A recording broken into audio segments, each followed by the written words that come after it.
আসসালামু আলাইকুম বন্ধুরা, আজকে ভিডিওতে আমি দেখাবো আপনারা যাদেরকে হোয়াটসঅ্যাপ অ্যাকাউন্টে ব্লক করছে, ঠিক আছে। এখন আপনারা হোয়াটসঅ্যাপে যাদেরকে ব্লক করছেন, এখন ব্লক থেকে তাদেরকে কিভাবে আনব্লক করবেন, বা হোয়াটসঅ্যাপে যাদেরকে ব্লক করা হয়েছে তো সেই নাম্বারগুলোকে কিভাবে আনব্লক করতে হয় আজকে ভিডিওতে আমি দেখাবো। কথা না বলে চলুন শুরু করি। তো সর্বপ্রথম আপনারা হোয়াটসঅ্যাপে চলে আসবেন। হোয়াটসঅ্যাপে চলে আসার পরে এখানে উপরের দিকে দেখতে পারবেন থ্রি ডট, তো এখান থেকে থ্রি ডটে ক্লিক করবেন, ঠিক আছে। তো থ্রি ডটে ক্লিক করার পর নিচের দিকে দেখতে পারবেন সেটিং নামে অপশন আছে, তো এখান থেকে সেটিং এ ক্লিক করুন।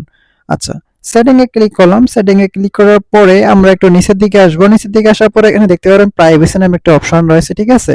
তো আমরা এখান থেকে প্রাইভেসিতে ক্লিক করব। তার আগে একটা বিষয় বলে রাখি, আপনি যদি আমার এই ইটিআরবি চ্যানেলে নতুন হয়ে থাকেন তাহলে আপনি আমার এই ইটিআরবি চ্যানেলটি সাবস্ক্রাইব করবেন, ঠিক আছে। আপনি আমার ইটিআরবি চ্যানেলটি সাবস্ক্রাইব করে থাকলে আপনাকে অসংখ্য ধন্যবাদ। আচ্ছা, এখন আমরা যাদেরকে ব্লক করছি একটু আমরা নিচের দিকে আসবো। নিচের দিকে আসার পরে এখানে দেখতে পারবো কন্টাক্ট নামে একটা অপশন রয়েছে, তো এখান থেকে আমরা কন্টাক্টে ক্লিক করব। আচ্ছা, কন্টাক্টে ক্লিক করার পরে আমরা টোটাল কতজনকে ব্লক করছি এখানে দেখতে পাচ্ছেন 105 জনকে দেখাচ্ছে, ঠিক আছে। আচ্ছা, আমরা এখান থেকে ব্লকেড কন্টাক্ট এনে ক্লিক করব।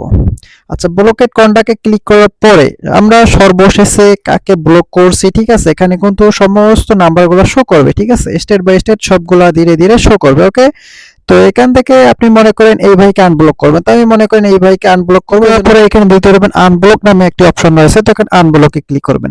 আনব্লকে ক্লিক করার পর দেখতে পাচ্ছেন ইওর নাম্বার হ্যাজ বিন আনব্লকেড, অর্থাৎ আমার নাম্বারটি আনব্লক হয়ে গেছে, ঠিক আছে। এখন সে চাইলে আমাকে এসএমএস করতে পারবে বা কলও দিতে পারবে, ঠিক আছে। তো এইভাবেই সাধারণত ব্লক অ্যাকাউন্ট থেকে আনব্লক করতে হয়। তো এই ছিল আজকে ভিডিওটি ভালো লাগলে আমাদের ইটিআরবি সাবস্ক্রাইব করবেন। আপনি আমাদের ইটিআরবি চ্যানেলটি সাবস্ক্রাইব করে থাকলে আপনাকে অসংখ্য ধন্যবাদ। ভালো থাকুন, সুস্থ থাকুন, আল্লাহ হাফেজ।